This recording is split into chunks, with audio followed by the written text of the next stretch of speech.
Chico, come back. The death line's still up. Perimeter deactivated. Perimeter deactivated. Hey guys, we're going to be talking about The Running Man, a classic prison escape opening to what is one of the greatest dystopian films of all time. Now, when Running Man came out, we have to remember that it was 1987. It's when Arnie was doing Predator. It's the same period. So he's in his sort of like prime zone for film creation here. And Arnie really was his first part where we got to see a sort of a deeper dimension to his character development. Before in Terminator and even Predator, he was quite sort of cold and callous.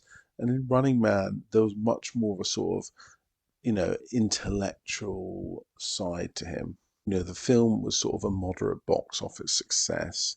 It wasn't seen as a sort of blockbuster for Arnie, and it sort of like disappeared into the shadows after its main cinema release. But in recent times and over the years, it's come to light that the film was actually ahead of its time and really broke the mold for dystopian movies going forward. Things like the Hunger Games, they all go back to the seed of The Running Man. The film is loosely based on the novel by Stephen King, and at the time published under his pseudonym, Richard Bachman.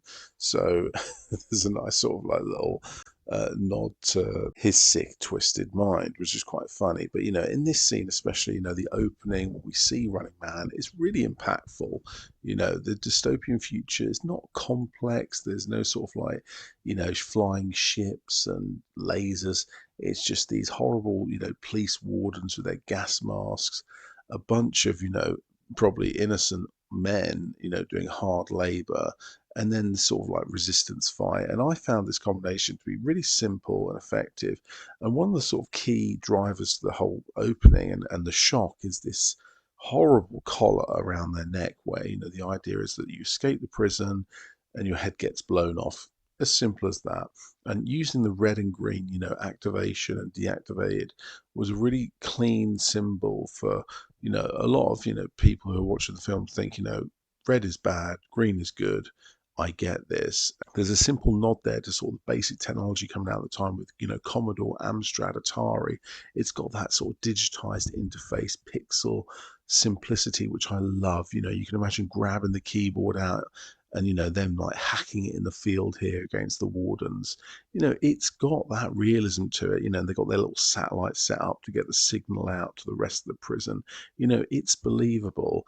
And I think that's what makes Running Man so powerful, is that it's sci-fi, but it's actually very simple in its premise, and that's what makes its dystopian world so believable. And I even love the quarry. It's probably a real quarry that they filmed at and it's abandoned, but again, it's not some dodgy studio. You can see that there's industry factories, and it captures that sort of 80s hard labor vibe where there's that, divide between the rich and the poor. And, these poor dudes here who are all innocent, you really feel for them, and when, Chico, obviously, comes to his demise, we feel for his struggle as well. He's like, the guy just wants to run out there. He's been treated like crap up until this point, and, he's going for it. But obviously, when we see that head explode, it's like, this is the Running Man. This is serious, and we're not afraid to kill people, and we're not afraid to show blood and gore before the credits have even opened on the film. So, yeah, really breaking the mold here for sci-fi. Chico! Perimeter deactivated.